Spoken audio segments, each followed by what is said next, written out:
Okay, this is Screencast 9 of the RCS PTM TAM 3, and this screencast I'm going to mention the 2D Reshape tool, this tool here that I briefly mentioned in the last screencast when I reshaped the oval. So I'm just going to make a kind of a irregular, let's do that kind of thing, it's kind of a polyline, multi-points on it. So the Reshape tool, if I click on it, I'll get these vertices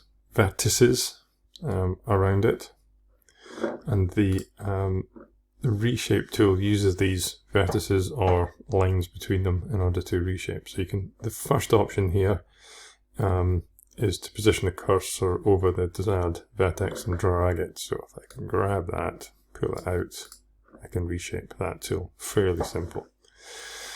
The next one here is a entire face. So, oops, things like that. Gets kind of a bit odd.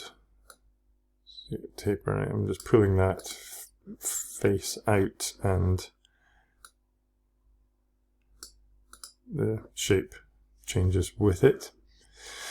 Again, probably worth a little play with that one, just to make sure you're happy with what's going on. And the I'm accidentally zooming all the time there.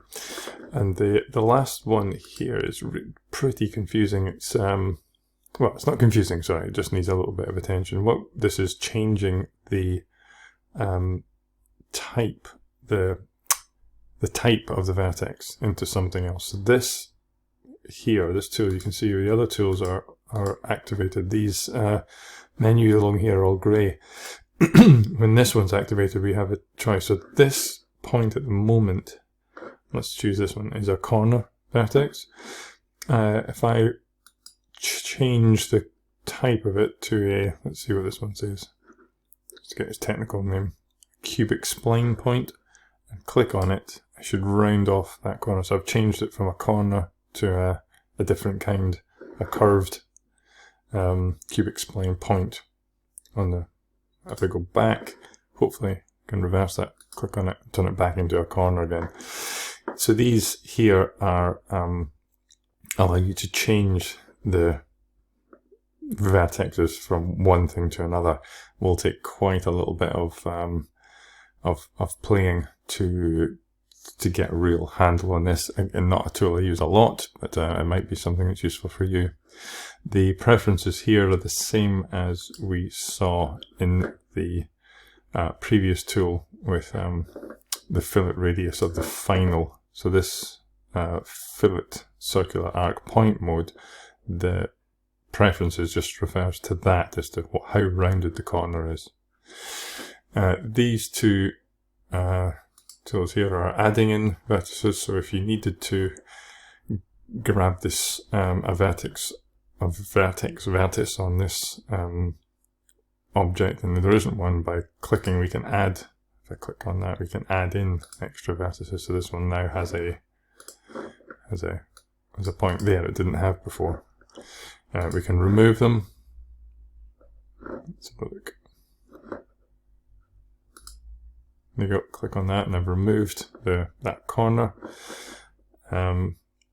And show and hide edges, again, I've never really seen the need for it, but we can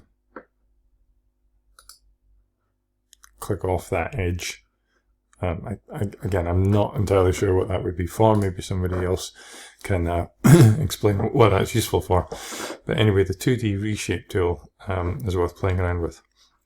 While I'm here, I'll go on to rotate and mirror. So we have this rather odd object here. I may want to mirror it. Let's look at mirror first. So the mirror tool, the default is duplicate and mirror, but we can also just mirror it and flip it to the other side. So by duplicating and mirroring it, if the object is selected, make sure the object's selected first, and then choose the mirror tool. And if I draw a line for the mirror, and you can see the object is duplicated across that. If I choose two objects, and I choose the mirror tool again along the bottom this time, I've just quickly made 4 of these by just mirroring, duplicating and mirroring. Quite a lot of the stuff I do, you mirror. Sometimes in the theatre we are doing things that are symmetrical across the stage, like masking, for example, masking legs. You may draw one on one side and just mirror down the center setting line, or the center line across to the other side. So mirror is really useful for us. Rotate, again, make sure the object is selected. Click the rotate tool, and again, the default is just to rotate, but there's also duplicate and rotate. So this is a 3-click operation. The first click is the pivot point. The second click is some kind of reference. So I'm just going to click out 0, and then I'm going to move my mouse and then click again to rotate. Okay, so just try that again. We could click around the center this time.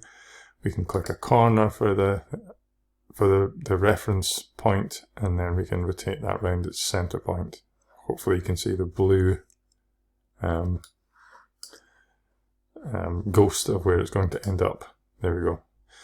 So have a play around with that. So play around with the Reshape tool, the Rotate tool, and the Mirror tool, and then see you on the next one.